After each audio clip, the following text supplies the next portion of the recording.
There are conversations that leaders should be having, but they're not. But why? Because they're messy, they're uncomfortable, and unfiltered. Welcome to the Unworthy Leader Podcast. I'm your host, Kendra Dahlstrom, and I am a licensed executive coach and trusted advisor to Fortune 50 leaders. The show flips the script on leadership by exposing the mindset traps, leadership mistakes, and imposter thoughts that most high-achieving leaders have, but they rarely talk about. What I've learned is that self-doubt isn't a flaw, it's feedback. And failure isn't the end, it's only the beginning. If you're ready to stop performing and start leading with presence and clarity, you're in the right place. Let's get started. Hey, just jumping in here real quick because I recently learned that only 2% of our listeners actually subscribe to our show. Please be sure to hit follow and subscribe so you never miss an episode. And if you've got a second, leaving a quick review helps more imperfect leaders like and find us. Thanks for being part of our journey. Hello, and welcome to another episode of the Unworthy Leader Podcast. I'm your host, Kendra Dahlstrom, and today we have Kristine Genovese. She's a former corporate turnaround strategist who underwent a profound personal awakening that led her to create what she calls the soul intelligence method. She's here today to talk to us about that method, but also share her own personal story and struggle around imposter thoughts and self-doubt. Today, she spends her time working with purpose-driven professionals to help them release any subconscious blocks that may be limiting their potential. But what I love about this strategy is they don't have to relive their trauma.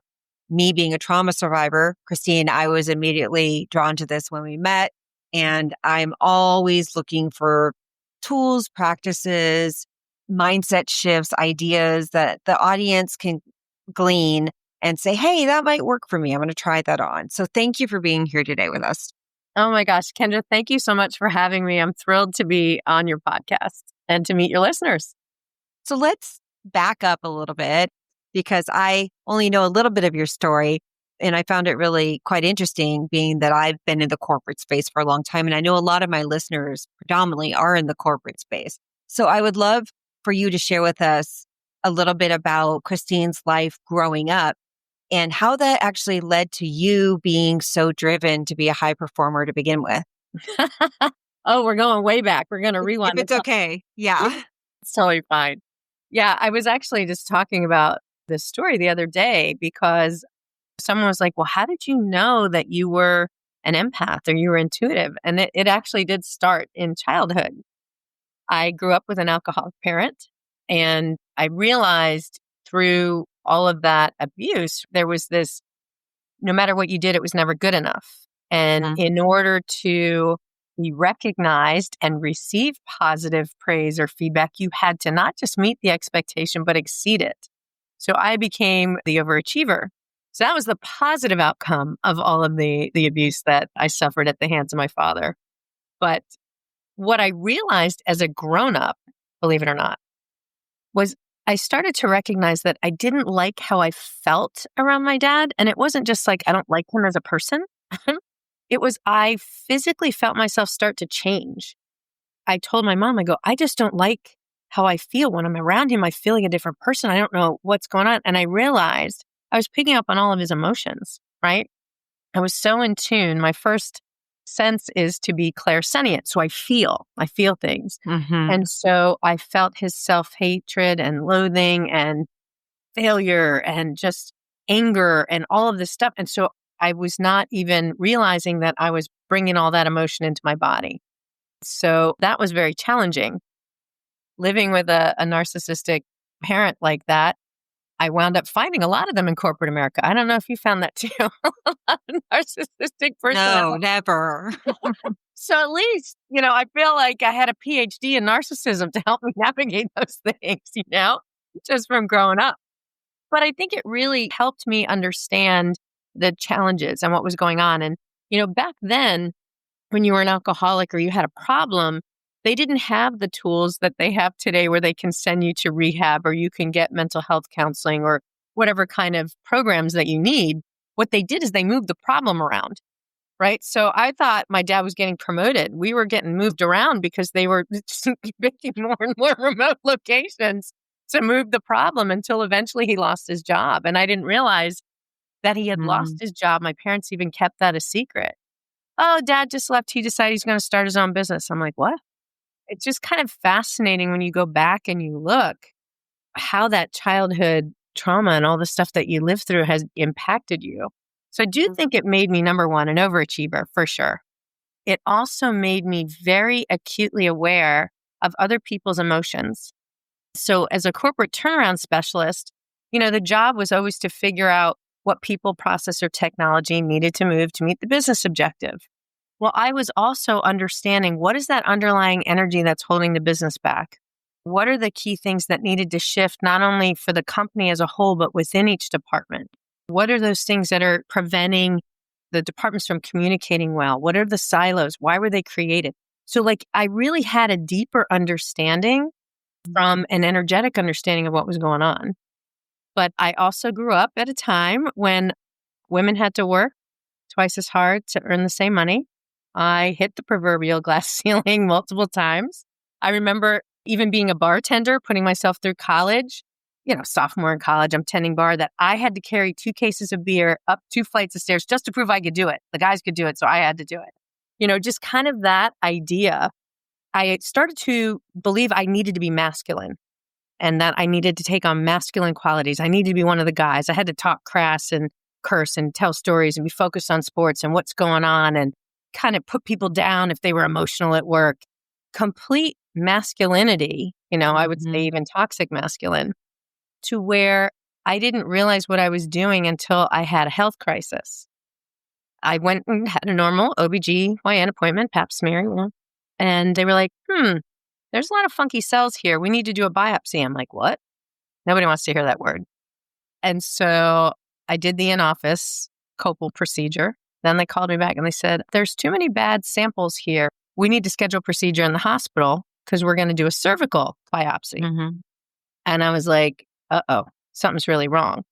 So then I started to freak out. Like, okay, what am I doing?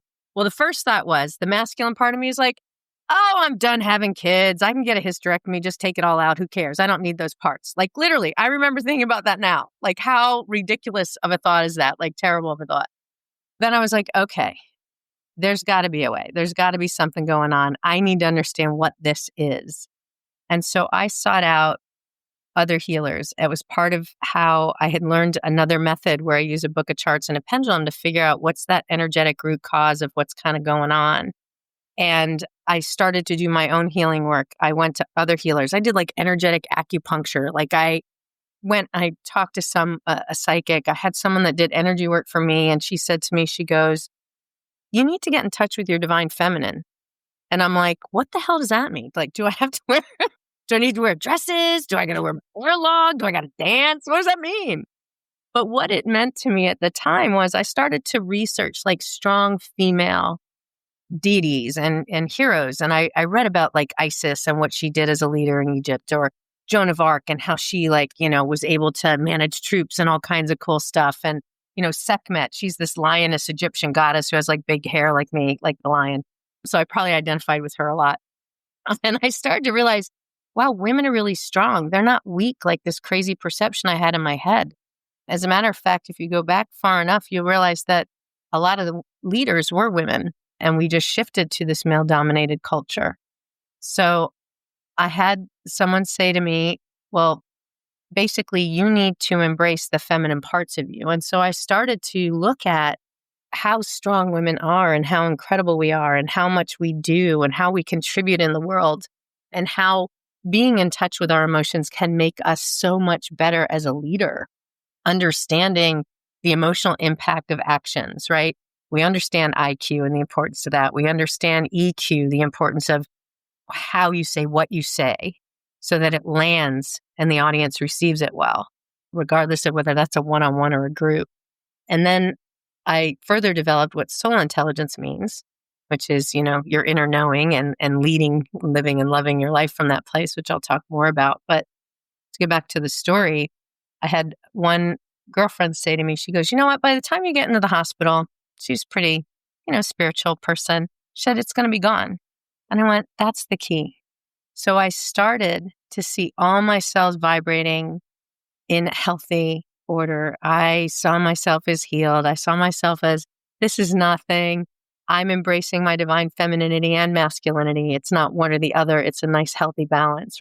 I understand the importance of emotions and that I had been stuffing them down so long into my cervix, which is energetically and figuratively and physically the seat of creation, right? That is the seat of womanhood. It's also where the prostate is for the man, which is also their seat of creation. So not only is it the place where we birth babies, it's where we birth businesses. And it's actually because of stuffing that energy down, I had mutated the cells. I had just dismissed being a woman so much that I had created those cancerous cells. And so I went in, I had the procedure done in the hospital, and I came out, and I'll never forget the look on the OBGYN's face. She was just like shocked. She's like, it's gone. You must have cut it all out. I'm like, yeah, we must have. So did we cut it all out?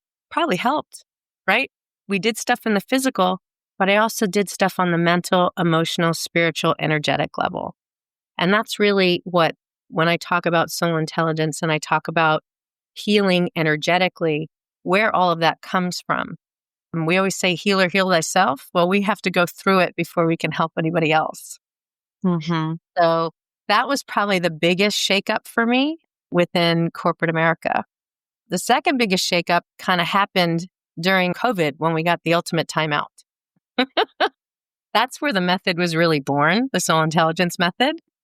I got plucked out of corporate America. I have just made year one of a planned 3-year turnaround, right? I was psyched. I just got a performance bonus. Things are going in the right direction. And I got a call from the head of HR letting me know my services were no longer needed. And I was like, what? What do you mean? Well, the CEO wants to go in a different direction. I'm like, what? Backwards? What are you talking about? We're doing it. We're making the turn. It was March 12th of 2020. That was like COVID just kicked off. I'm in the doctor's office with my husband, who was undergoing a biopsy at the time. And I'm like in total panic. I'm like, I have the big salary. I have all the benefits. What am I going to do? I'm freaking out. So I text my boss, the COO, and I go, I just got fired. He goes, me too. I'm like, what? Okay. It's not exactly what I said, but you can imagine what I said. And so basically what happened is we had prepared the board deck. We were supposed to go to the board meeting on Monday. And we had shown that had we been able to hire the number of people we wanted to in the fall, that not only would we have met the objective in Q1, we would have exceeded it. So what the CEO did was take our board deck, say we didn't hire enough people when he was the one telling us to hold the line on expenses through the end of the year, because he wanted to keep operational costs down. So he fired the two of us and went on a hiring spree. I was like, wow. So he saved himself, is essentially what happened. Now, karma always has a way of straightening things out. So he ultimately, was investigated by the board and removed from his position, but then he puts a buddy in and they ran the company into the ground and it doesn't exist any longer, which is a shame because I believed in the mission of the company at the time. So that's what happened over there. So what happened to Kristine? So I took that time after I got through the initial shock and panic. I had a good friend say to me, what do you really want to do with your life?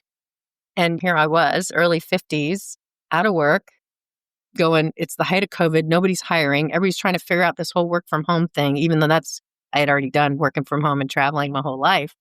It was just crazy. So no one was hiring. Everyone's freaking out, figuring this thing out. And I thought, that's a really good question. What do I really want to do with my life? Because I think we spend a lot of our time, Brendan Burchard had a way of putting it, that you stay in your zone of excellence for a long time. And that's because people love seeing you there. I was really good at what I did. And that was my identity. And that's who I was. And that's how people saw me and how I felt like I was contributing. And they pay you well. They see you there. They don't really want you to leave that spot. And then you get kind of this niggling like, I need to move beyond my zone of excellence to my zone of genius. So because I was given this wonderful exit package, that gave me 9 months worth of freedom to really figure out what do I really want to do. And so I spent a lot of time in prayer and meditation because we can't get the answers when we're constantly doing and moving and there's so much noise.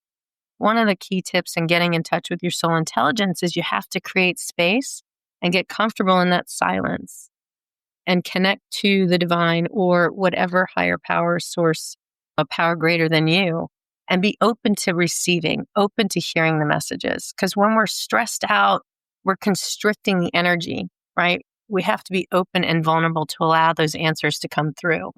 And that's really when the soul intelligence method was born. It was the divine knew he had to pluck me out of corporate America. I wasn't going easy. Mm-hmm. So Yeah. it gave me time to develop the method. And then I got creative. I developed a leadership program. I have a coaching credential, and I started training lower level managers to become senior level managers, work in my network. And I did it from home, did it over Zoom. And I developed a quarterly program. I helped middle managers move into senior leadership, senior leaders move into executive roles, and then also did executive coaching with the C-suite. And I decided I would do 3 one-on-ones for each of the individuals in the group programs. Like one in the beginning, talk about where your energy naturally wants to go, using this really cool tool, by the way, that I still use today. It's called the Game Changing Index.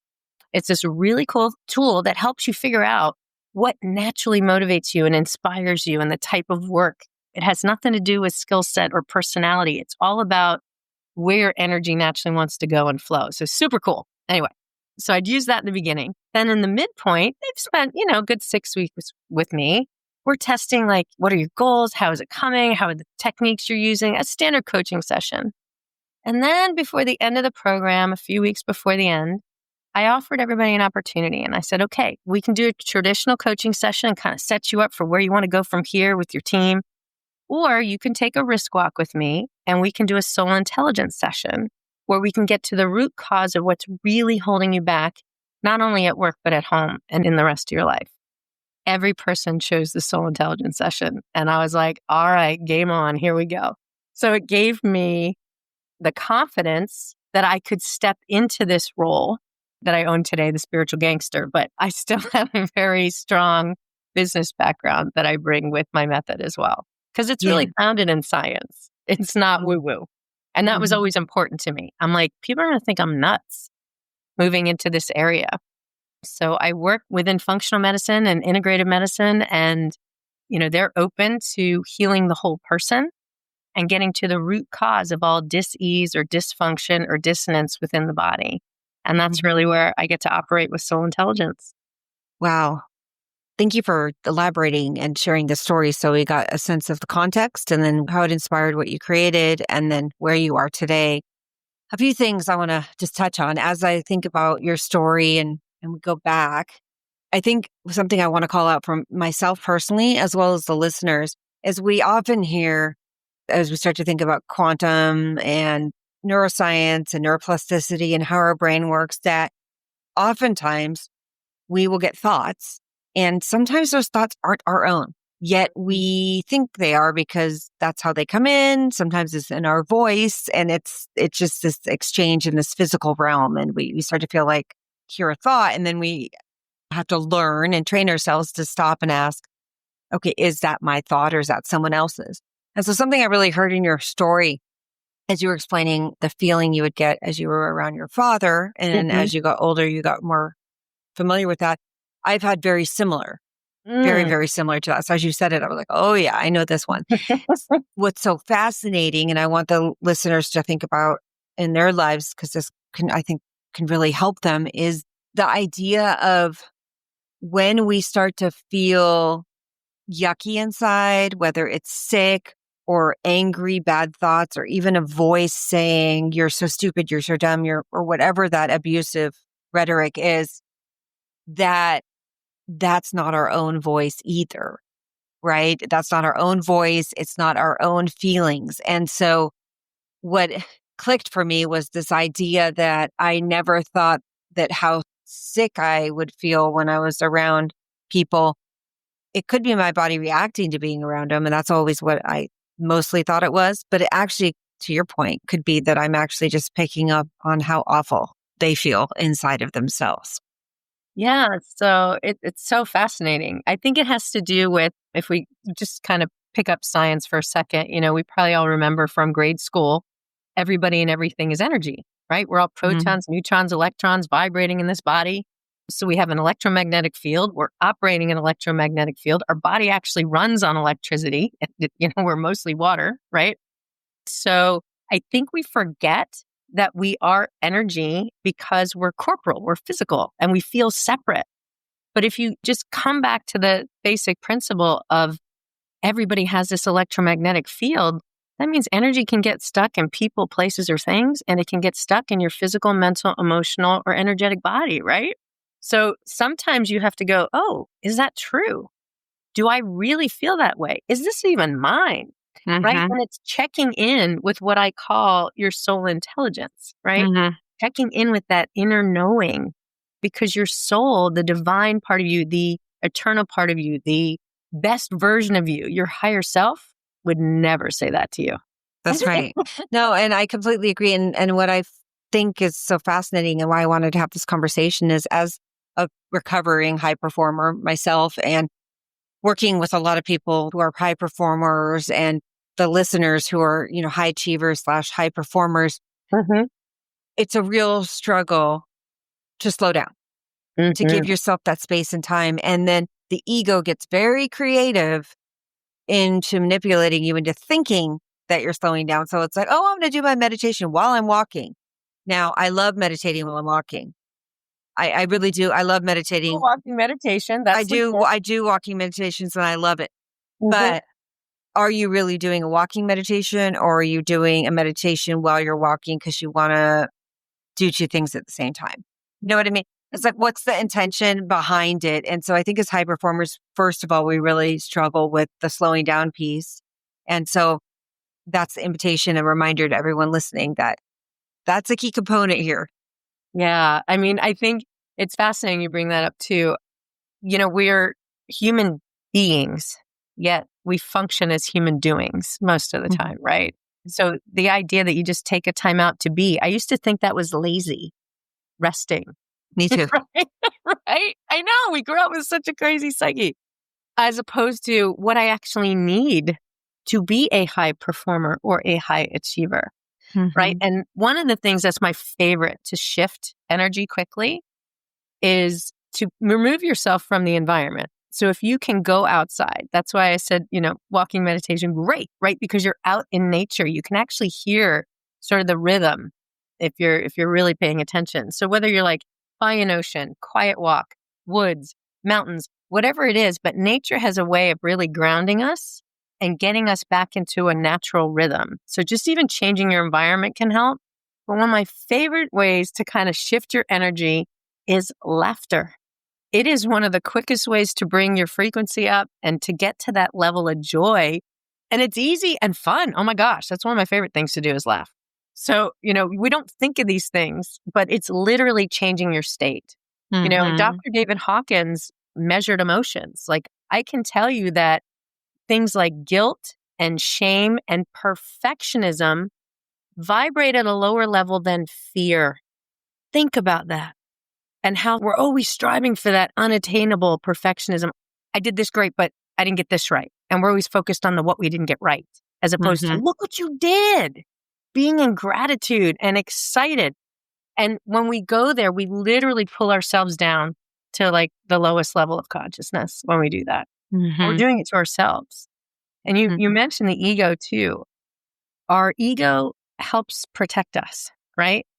And so when we self-sabotage or we do things like embody imposter syndrome, that's a form of self-sabotage. It's trying to protect us because there's a part of us that maybe has got this self-limiting belief that I'm unworthy, I don't deserve it, or maybe it's I'm afraid of success and you don't even realize it.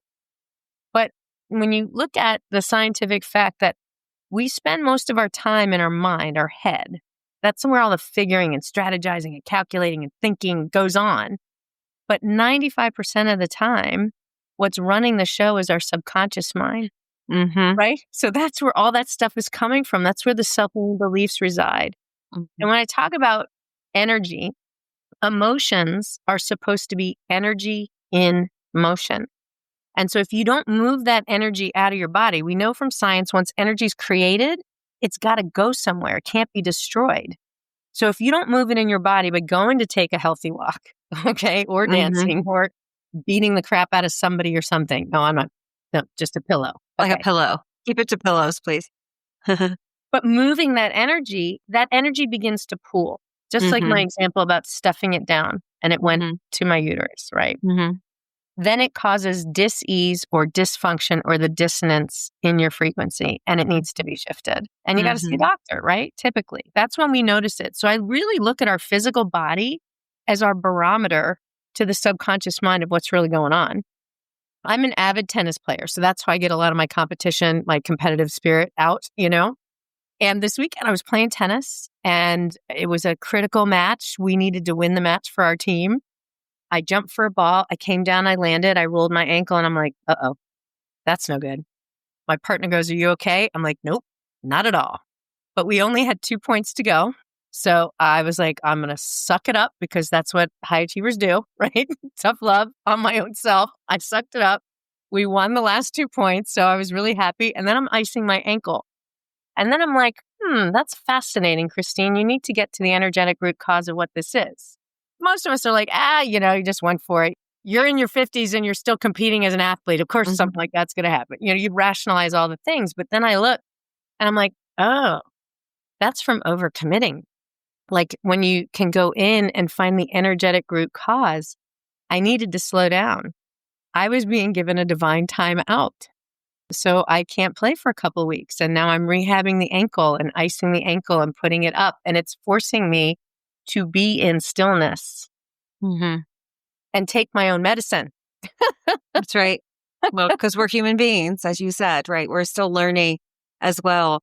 That's another point is the imposter thoughts. And this is something I've often believed is when we start to feel imposter thoughts, consider that they're not even yours.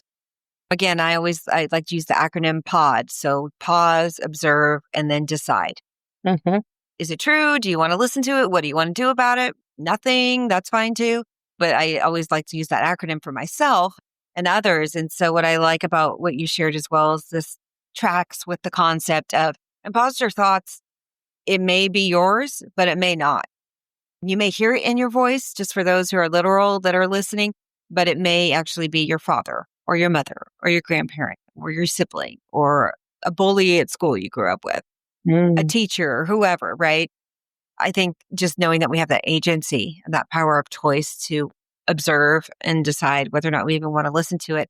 And then connecting that with the embodiment of where am I feeling this? Where is this showing up for me? And then that can help us get to the root cause of where that imposter thought is coming from. That's what I heard in what you shared. Absolutely. And I also think, when that comes up, it could be your ego trying to protect you because you're about to move into the next version of you. That's right. Right? And oh my God, that's scary. Yeah. Anytime you're out of your comfort zone, you're going to have self-doubt. I have chills as I just said that. I'm feeling pretty good about that one. But that's what I think. Yeah. I did work with a CEO who had what we identified as imposter syndrome. And we did the soul intelligence work to figure out what the root cause was. Where was this coming from? Why did she feel like she wasn't capable of running the company? And it turned out it had to do with her husband had left her for a younger woman, and it was coming up as insecurity. So that triggered her feeling like, how could I possibly run this company? And once I used the soul intelligence, makes so much sense, right? To shift it out, she was like totally awesome. She like nailed her next board meeting. Then she was dating this incredibly like good looking younger guy. So go her. We'll call it Stella got her groove back. And she was on top of the world, but she needed some help to kind of figure out what is it? What's locking me into this? Why can't I shift it for myself?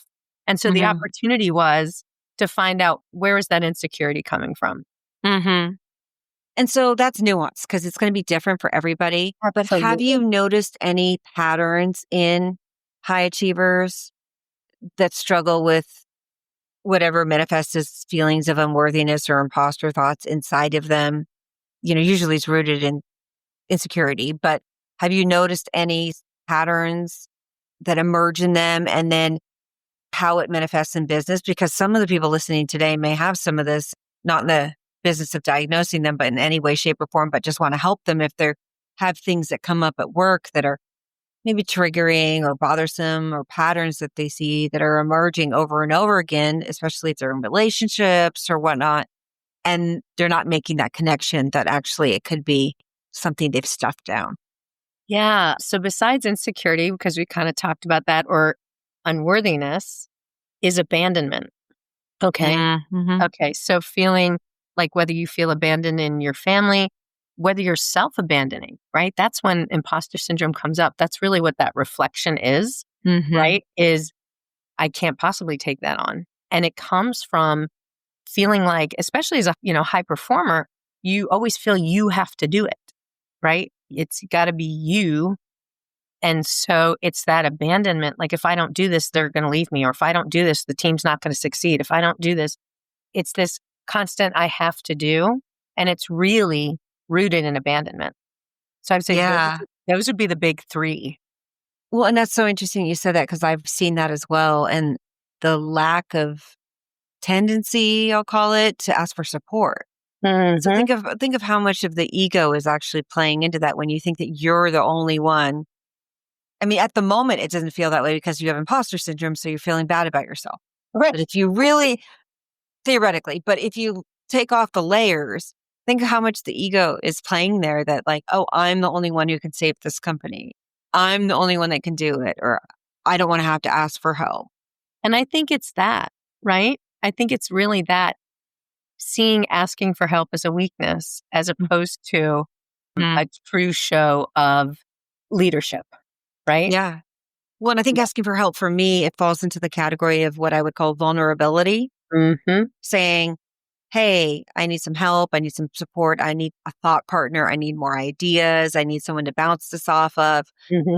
Or it could even be the transparency of, you're in a staff meeting and someone brings up something's going on and you said, I don't know how that's going to play out yet. Like, just sharing contextually appropriate vulnerability to let them know that you're human and that you're there with them and that you're not perfect and that you have it all figured out.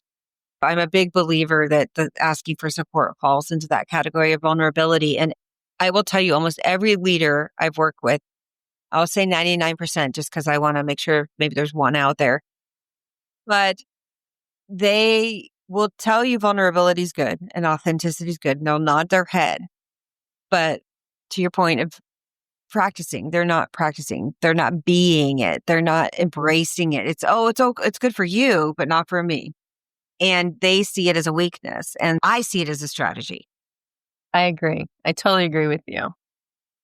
And you just brought something else up to me too, in terms of like a technique, like how do you get in the right space to be able to do that? And one of the activities that I have in my book to try and help people with tapping into their soul intelligence and moving forward is doing the exercise of, what do I want to feel today? How do I want to be today? And picking an emotional word, as opposed to, we're so goal oriented, right? I'm a performer. I'm going to hit this revenue line. I'm going to hit this objective, right? This is more about what state of being do I want to be in today? What do I want to experience? And really setting that intention in the beginning of the day, and then maybe revisiting it, when you get a 2-minute break or you grab something for your lunch and you're like, okay, get back to being. Because if you can maintain that state, or at least come back to that state, it will help you be a little bit more open and receptive.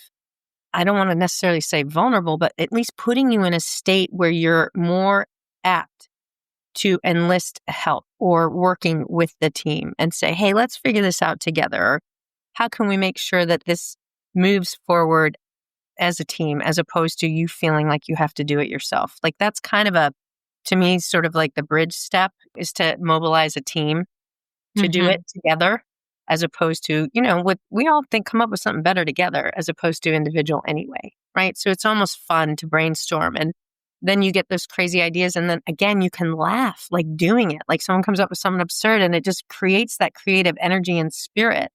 So when you're sharing like that, you're sharing that energy, you're being open, you are being vulnerable. It's not confessing your undying love for somebody, right? When you're really vulnerable in an intimate situation, but it is being open and allowing the creative process to happen.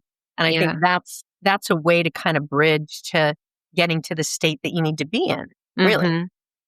Yeah, and I love that. And I remember I had a mentor from years ago that was talking to me about drawing. And just when you start to feel stressed out or you feel like, your chest gets tight or whatever physical symptoms you get, or even thoughts that you're hearing, when you start to pay attention and get the awareness that you're stressed out, he would say, just start drawing because your amygdala cannot operate at the same time as your limbic. And so it gets you to that creative part of your brain. So I actually keep a dot-to-dot book beside my desk. So if I start to feel stressed out, I'll just grab the dot-to-dot book and start connecting the dots. And so I've used that with some executives too, just to help. Okay, you're stressed out. You're about to go do this thing, like go into this big meeting. Just take 5 minutes to do some dot-to-dot work. And they all kind of look at me like, okay, I'm not 5. And I'm like, you kind of are. Oh my gosh, that's so funny. You kind of are. We're all kind of still big children, Absolutely. I mean, we're all recovering from our childhood, I think, in one way or another, even if we had, the ultimate looking on the outside childhood, right? You got so much love and support, and now you're out in corporate America where you don't feel like you're supported, So even if it was great, you could still find some challenges when you move into the workforce. That's similar to an activity where if you have to just get it out of your brain, I know not everybody is a journaler in the morning, but as you go throughout your day, if you find like you've got worry or stresses or things that are coming up, I encourage people to have a worry pad where you literally write it down. And you schedule in your calendar at the end of the day, you're going to give yourself 20 minutes to worry about everything that you've written on this list throughout the day. Ultimately, by the time you get to the end of the day, you're going to be like, yeah, I don't need to worry. I don't need to worry about any of that. And you just take the paper, you throw it away or whatever. But it's at least you're getting it out, right? Instead of allowing it to stay within your body. And that's really the premise of soul intelligence. It's all about the science of bioenergetics, which was documented in the 1950s by Dr. Alexander Lowen. And essentially what it means is if you're physically not feeling well, mentally and emotionally, you're probably not doing so hot either. It's just the correlation between your physical, mental, and emotional wellness, right? It's kind of like us trying to compartmentalize our lives. Like, well, that's my home life. That's my work life. No, it's your life. And they influence each other. We're energetic beings, just like we're talking about the people you're around. And when we talk about what causes dis-ease or illness in general, it's one of 5 things. It's toxicity. That can be people. That can be your environment, right? That can be cleaners. I mean, it can be so many things. We talk about toxicity. The second thing is stress. It is one of the biggest killer factors in our country. That's why I'm like, worry pad, get it out. It's lack of movement. So, they say sitting is the new smoking. We don't move enough. And it's poor nutrition. 4 out of 5 are within our control. What we put in the computer, we're going to get out. So it's the same thing. What we put in our bodies, we're going to get out in terms of high performance. The last one is genetics. It is the smallest component. Oh, my dad had high blood pressure. So I have that so much. Yeah. And that's the one we lean on. But when you think about it, we really have the ability to control most of the things that affect us mentally, emotionally, and physically, right? Let alone spiritually. And it's because we are energetic beings, right? I think people have trouble kind of keeping that top of mind. But when you think about how I'm seeing you over this platform, it's using the internet. It's an energy exchange. It's an energy transfer. That's how it happens. We don't see it. Just like music, it's a vibration.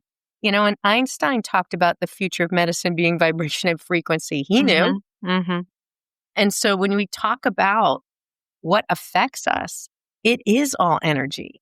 It's science or quantum physics, whatever you want to talk about it, but it's scientific fact that people are just starting to understand now. And what I love being in the field of holistic medicine and functional medicine is that the healthcare providers I work with are always looking for the root cause.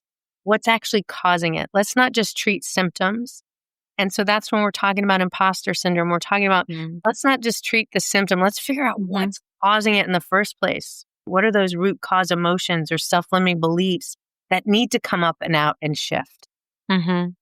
And unfortunately, and my belief, Kristine, is that imposter thoughts can come in over time. Syndrome, I'm not a big fan of because it implies like an endemic. It's like a disease. And I think like we can do something about it. But I think the way that society and pop culture have branded it is that either you have it or you don't. It's very binary. It's a yes-no thing. And I don't think it's that way. I think it's a series of events that create self-doubt and that creates imposter thoughts that are ignored and stuffed. That will then one day is when you wake up and you have the debilitating form of it, right? It's a spectrum, like a sliding scale, more than it is like a binary light switch. And so that's what I like about what you're sharing here, is because if we're attuned and we're paying attention to our body, we can actually start to see over time these things that are occurring before they become something. And then that's what creates the dis-ease. Absolutely. That's exactly it. I see this happen a lot, and I'm wondering how often you come across this, but I'll have leaders come and they'll say, okay, I've done all the work. I've done these therapies. I've done this. I've done that. I'm stuck. I'm still stuck. What is your hypothesis as to what's really going on there? Well, the first thing I have to say is it depends on the individual. But I know people are like, I've done all the things, right? And still nothing. Most of it has to do with there's got to be an energetic root cause to what's going on that they haven't figured out or diagnosed yet. And there's lots of therapies, to your point, right? Traditional therapy makes you relive a trauma to bring all that emotion forth, to move that energy, that trapped energy within the body up and out. That's really the purpose of it. If you look at, the different things that are out there, you have to have an understanding. And I think it takes a while because, when you talk about the difference between the conscious mind and the subconscious mind, subconscious running the show 95% of the time, which is a good thing because otherwise we'd stop breathing when we're sleeping, right? But we have to figure out a way, how do we use the 5% to figure out what's going on wrong in the 95%? That isn't easy. Okay? So there's a reason why they might still be stuck. And the reason why most people go to a doctor today is chronic illness or a chronic condition. Traditional medicine's telling us there is no cure for autoimmune. That there is. Your body's attacking itself, and we can figure out what's causing that. But I think it's a matter of using some tools or techniques, for example, like the soul intelligence method, where I can actually figure out what is that root cause. You may think you've healed from that divorce and something else is coming up. We always think that there's this utopian, okay, I'm going to be great now, right? The human condition, being in this physical 3D world where we've got such polarity in terms of binary, black and white, male and female, right? It is a polarity. This is the journey of remembering, of self-discovery, of becoming the best version of you, whatever that looks like. And what's standing in the way from you being in full alignment with your mission, your vision, your values, and your purpose. And why have you stayed stuck? So what's at the root cause of that? Where did it originate?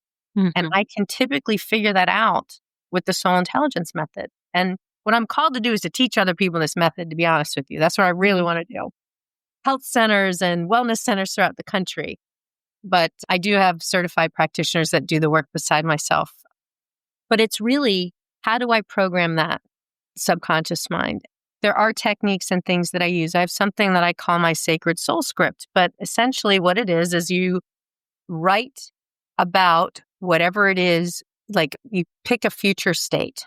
So you pick like 3 years ahead or a year ahead or whatever. And you write everything that you've experienced with lots of feeling, lots of emotion. Who are you with? What did you do? What did you achieve? How did it feel? Where did you go? All these things in a future state, like a letter from your higher self to yourself, like the best version of you. They've already gone through it. And you write it as if it's already happened. Okay.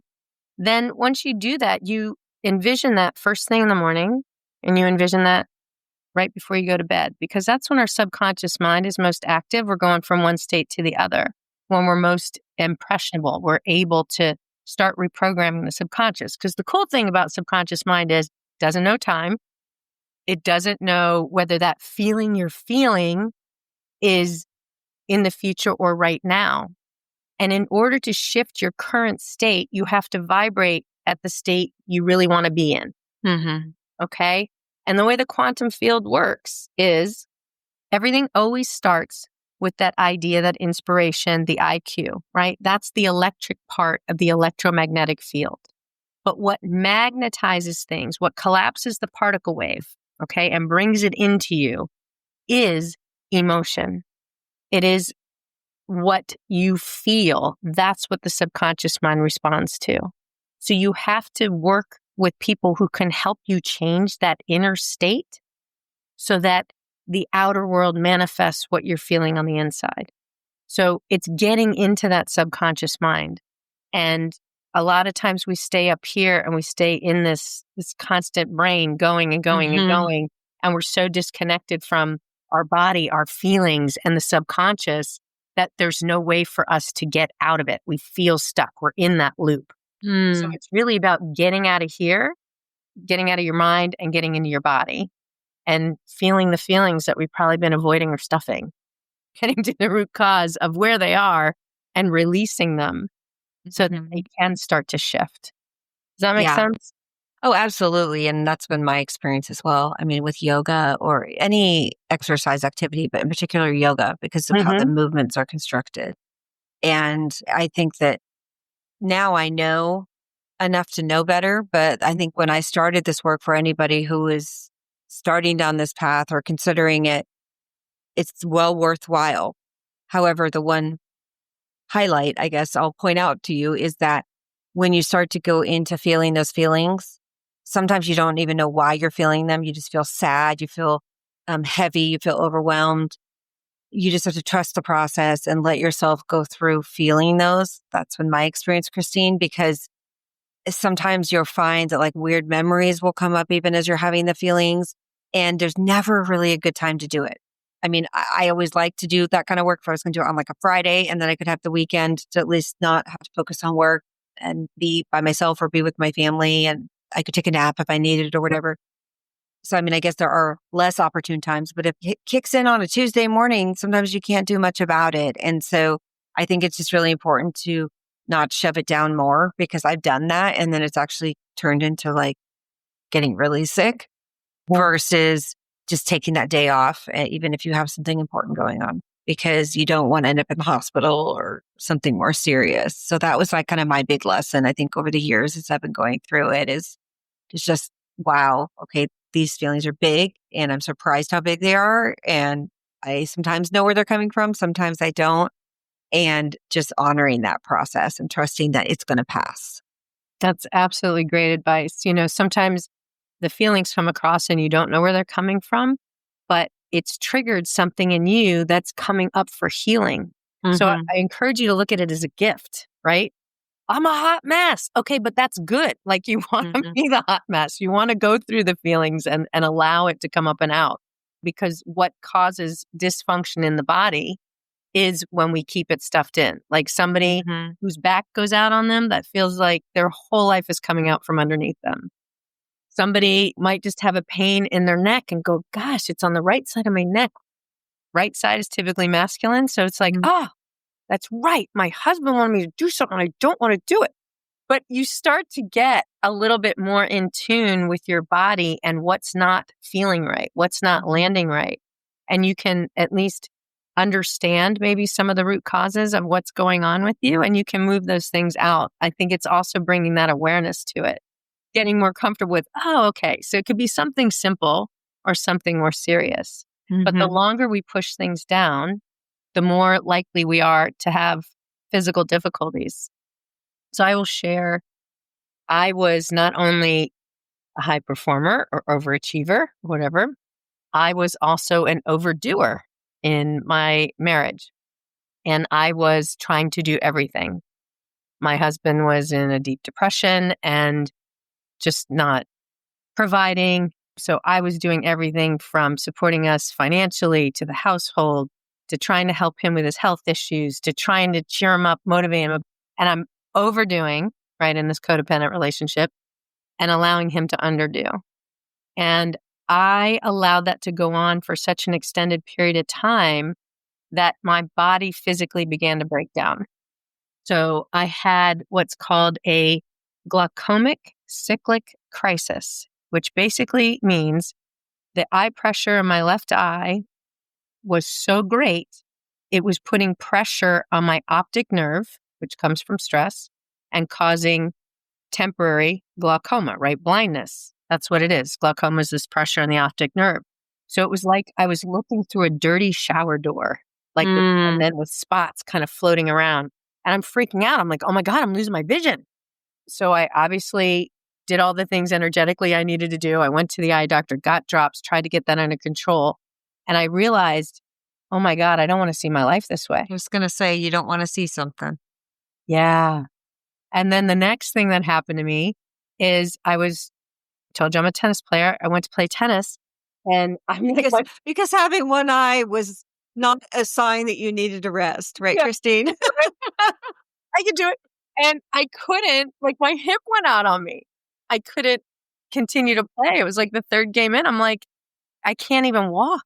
I can't take another step forward. And then the back gave out. And I felt like my whole life was coming out from underneath me. I'm like, okay, it's time. Yeah.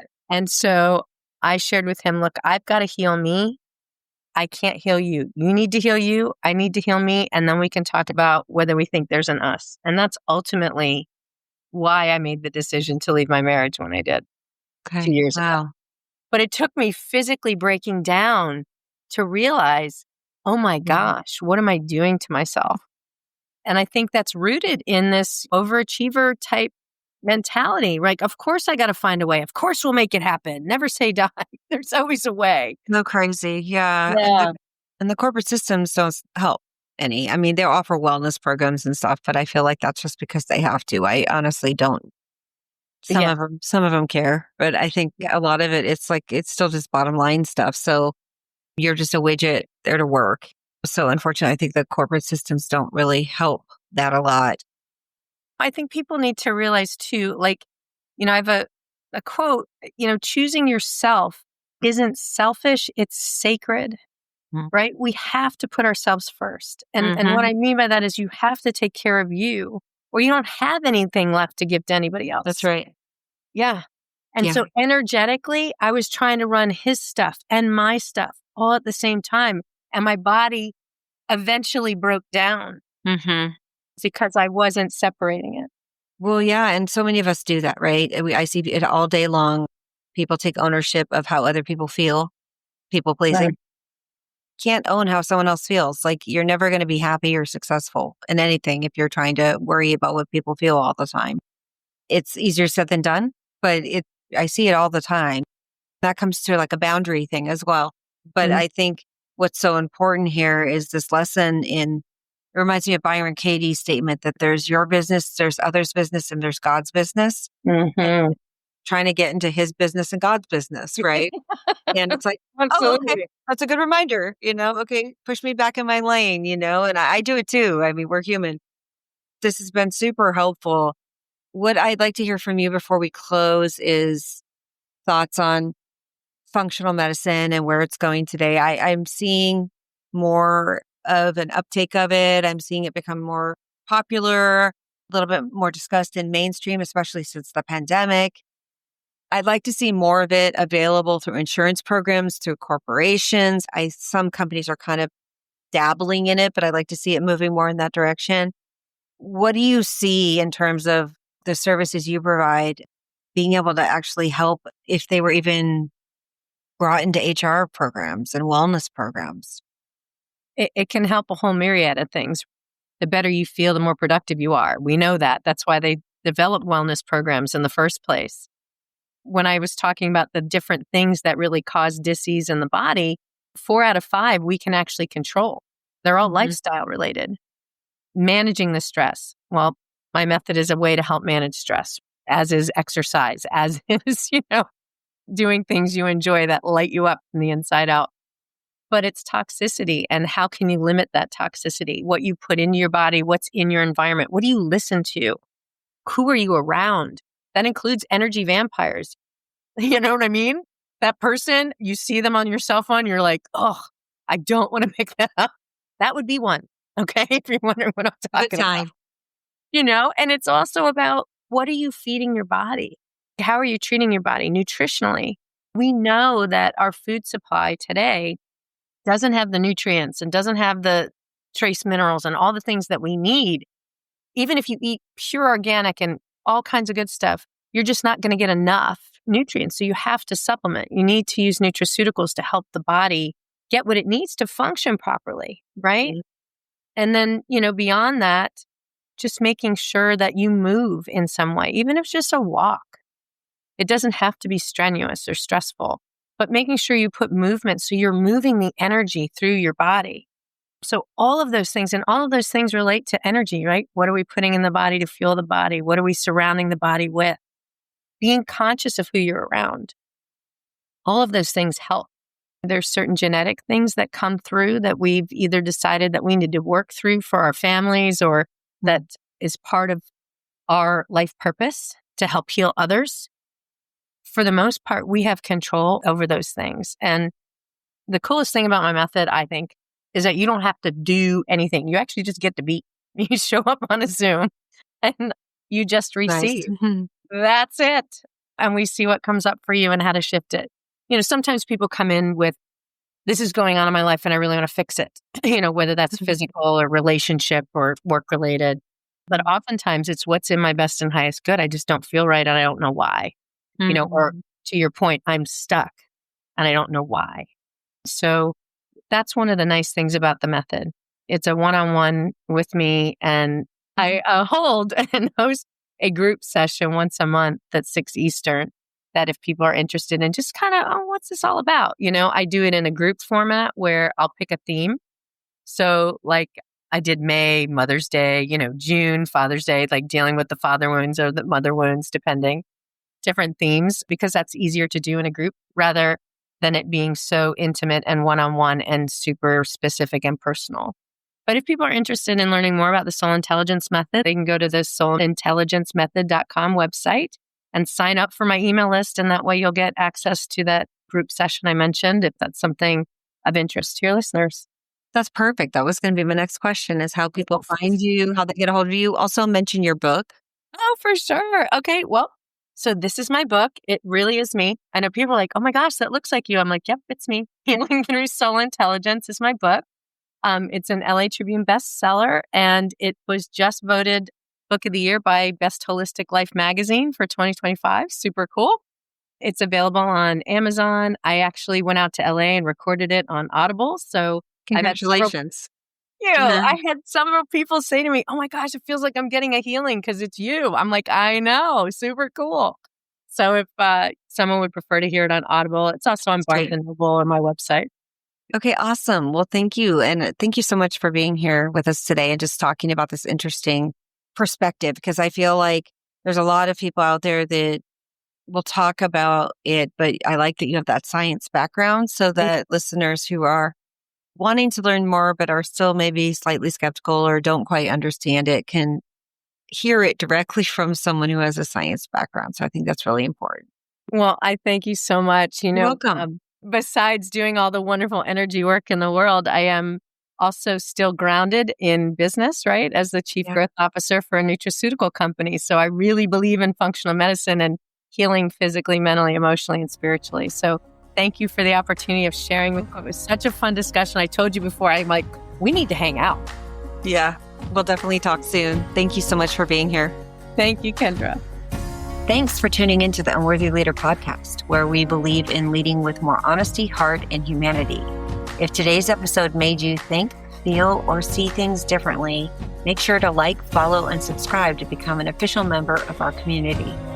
Please consider sharing this with someone else who this may inspire or support. For more tools, resources, and conversations, head to the unworthyleaderpodcast.com. Until next week, stay true to yourself.